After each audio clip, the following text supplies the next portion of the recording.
Good morning. This is the Leavers Assembly for the Prior Park Leavers of 2023. Earlier this year, I went to Salisbury Cathedral for the first time. Despite having a real interest in medieval history and having visited a lot of churches, I'd never been.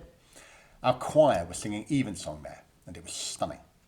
Beforehand, we got a chance to tour the cathedral, and a highlight was seeing one of the earliest copies of Magna Carta, a document which has come to be seen as underpinning English and then English-speaking society. However, it was the cathedral itself which said more to me about how our societies function and work. It was built in the 13th century, and it took 100 years to complete. It has an amazing spire, which meant that for many years it was the tallest building in the UK at 123 metres. It got me thinking about tall buildings more generally and what they tell us about ourselves. There have been a fair few tallest buildings throughout recorded human history. They all, though, have one thing other than that title in common: power. The ability to build the tallest thing in the world at any given point in history comes down to power. Where power is held and who holds it shifts through time, with differing civilizations, religions, states, and occasionally individuals using that power to build something taller than has ever been built before. One of the earliest tall buildings was the Tower of Jericho. Many of you will have some recollection of Jericho from the Bible as the place where the Israelite leader Joshua and his army marched around the walls 7 times, blowing their trumpets, which led to those walls coming tumbling down. It's a city in modern-day Palestine, and the Tower of Jericho is thought to have been the tallest building in the world between about 8,000 and 4,000 BC. So how large was this building that held the record of tallest building longer than any other? It was 8.5 metres. Not 85 metres, but 8.5 metres. That's just shy of 28 feet. It sounds like nothing, doesn't it? A little over 4 of me when I'm standing up. Scholars have puzzled over this tower for centuries. Why was it built? How many people built it? How long did it take? Well, it's been estimated that it took about 11,000 working days for it to be built. So there were clearly a significant number of people involved. It doesn't appear that it was built for defensive purposes. It wouldn't have been much use for that. Instead, archaeologists reckon that it was built to show people that together they could achieve more. Jericho was one of the first cities. I say cities, but really it would have been no bigger than a village today. However, before that time, people had lived nomadically as hunter-gatherers. This first tower may well have been built to encourage awe, wonder, and cooperation, to convince people to stop roaming, hunting, and gathering, and instead to come together and engage in an agricultural way of life, a kind of look at the cool stuff we can build if we work together in some sort of permanent settlement. This tower was a revolutionary act. It was a sign to everyone of what could be done if they worked together, cooperatively. It was designed to change the world they lived in, and it did. Jericho's tower held the record of tallest building for 4,000 years. A close second in that list is the Great Pyramid at Giza, coming in at 146.5 metres in height. This was built in around 2,570 BC and was the tallest building in the world for just shy of 4,000 years. It was built an incredibly long time ago. One indicator of just how long ago is that Egypt's last pharaoh, Queen Cleopatra, lived closer in time to us today than she did to the building of that Great Pyramid. Slightly mind-boggling, isn't it? Now, we all know that the pyramids were built by aliens to land their ships on. We all know that, right? But obviously, we won't talk about that in case they're listening and come back. In fact, the Great Pyramid was built as a burial chamber for the pharaoh Khufu. In one sense, it was a testament to the ambition of one man, and for years it was thought that slaves built the pyramids.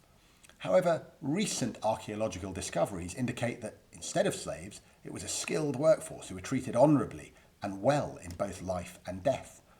Analysis of their skeletons shows that they ate meat regularly, and when they died, they were buried with jars that were filled with goods for them to take to their afterlives. So why did they spend their time working on such a back-breaking project? Well, scholars estimate that 10,000 workers took about 30 years to build the pyramids, and their skeletons show that their lower vertebrae were often damaged from the heavy lifting. It may be that they were well paid, and that the resources of the wealthy kingdom of Egypt were poured into paying for a pharaoh's vanity project. However, it may instead have been a prestigious job, and one linked to the religious beliefs of those ancient Egyptians. Power certainly lay in the hands of Pharaoh, and the pyramid was built for Pharaoh. However, the workers who built it were not powerless. They lived and they worked collectively, and they built something emblematic of their civilization, which remains the first thing that we associate with Egypt, well over 4,000 years after they all died. 30 years of work, or maybe a couple of days for our alien overlords, for a building taller than anyone had imagined to that point is remarkable. However, at least a good number of those who worked on the Great Pyramid probably lived to see its completion. The building, which took the title of the world's tallest from that pyramid, took so long to construct that no one who started it could possibly have seen it finished. Lincoln Cathedral was rebuilt after the previous cathedral on the site was destroyed by an earthquake in 1185. It wasn't completed until 1311. That's 126 years after the project was begun. There would have been people working on the site whose grandparents and great-grandparents had started the building decades earlier. That's extraordinary. People were investing their energy into something that they knew they'd never see finished. I think it takes quite a lot for us to imagine what that must feel like. Nowadays, our society is built upon immediacy. We want to see the results of things as soon as possible. Feedback is incredibly important to us. To the leavers who leave us this week, you're hoping for some excellent feedback on your hard work over the past few years. The agony of waiting for your A-level and BTEC results is hard to bear, and you're only having to wait about 2 months. Imagine working all your life on something only to die before you can see whether it was successful. Where does that kind of commitment come from? I said earlier that tall buildings tell us about power, and Lincoln Cathedral and all those medieval places of worship tell us about the power of religion and the power of faith. In the Bible, Jesus says, "Where 2 or 3 gather in my name, there I am in the midst of them." He doesn't say, "Where 2 or 3,000 gather in a massive cathedral, then I'll turn up." Christians believe that Christ is present wherever a handful of those of us who believe in him are. That could be a field, a hut, a living room, a car. Yet, for thousands of years, Christians have poured vast resources into building cathedrals. For 573 years from the completion of Lincoln Cathedral in 1311, the tallest building in the world title was held by 8 Christian buildings across Western Europe. Why? What does this extraordinary period tell us about power, about where power was located? Well, it's evident that power for that period resided in Western Europe, and that it was primarily located in an organisation that bestrode that continent, the Catholic Church. Completing buildings that vast, that took that long, and that were that expensive, needed more money and vision than one individual or even one family could muster. It needed an organisation that could and did play the long game. An organisation that wanted to encourage people into its buildings, to worship according to its rites, and to contribute to its growth, its power, and so its control. In the Gospel of Matthew, Jesus says, "No one can serve 2 masters, for he will hate the one and love the other. You cannot serve God and mammon." Mammon is a great word. It means money, material wealth, and is associated with greed and the pursuit of gain. In our modern age, the construction of massive buildings is entirely associated with those things. The Empire State Building, the World Trade Center, the Burj Khalifa, they were, or are, all about money. If you build it, they will come, is the principle that underpins these buildings. You build it to make money. Maybe, if you're being cynical, the medieval cathedrals were also concerned with making money. However, even though they were undoubtedly partially concerned with wealth raising, often linked to some spurious relics that these places held to make them pilgrimage destinations, they were at least ostensibly concerned with people's souls. There was a greater good at play. The buildings thrown up over the last 100 years have no such secondary aim. It is all about money, all the time. Money is now power, not faith or religion. A focus on the greater good has disappeared. The wealth and power in New York in the mid-20th century or Dubai in the 21st is what has led to these gigantic buildings springing up. Now, I know that in our levers, we have some budding engineers, young people who may well, at some point in the future, be involved in creating buildings that dwarf even the Burj Khalifa's 828 metres. If you are, then great.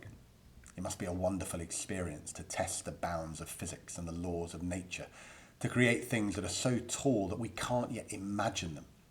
Work like this sits with two of our three college values: courage and curiosity.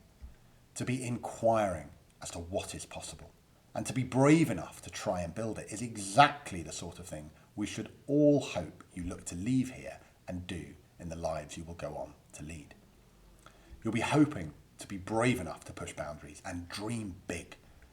However, it's our third value that must underpin that courage and curiosity, the value of generosity. Now think back to that first tall building I mentioned, the Tower of Jericho. Not built for defence, nor seemingly to make any one individual more wealthy. Instead, it was built to encourage a societal shift. A shift away from small, introspective, perhaps selfish, hunter-gatherer groups. A shift towards a broader level of collaboration. A shift from a tribe to a civilization. A shift that needed generosity of spirit from all involved in creating it. A shift which fundamentally altered how we understood each other and the world around us. Looking at the world today, it feels like we might have enough tall buildings. Equally, we may have created enough material wealth. We may have worshipped mammon for too long. Perhaps what we need now is a revolutionary focus, like the builders of the Tower of Jericho. Revolution doesn't mean that we need to think of tearing down the tall buildings of our world. Revolution isn't always a nihilistic and destructive force. Perhaps, instead, we should be focusing on opening up those buildings and the buildings of the future. There are going to be students here who can build those buildings, but there are also going to be students here who can build those communities, who can create new ways of thinking and new ways of living together. They'll be curious to find new ways that our world can operate. They will be courageous enough to pursue them. And they will, we hope, be generous enough to ensure that those ways are open to everyone. So go out, conquer the skies and build higher into them than anyone ever has. Or change the world. Start revolutions in thought. Be creative in how you approach making this world, your world, a better place. Do it from a place of generosity and joy. Do it from a place of love for your world and everyone in it. Make your love a revolutionary act. Pour your love into constructing the tallest buildings, into creating the most inclusive societies. Give your love to others every day, and you will make the world anew. Best of luck.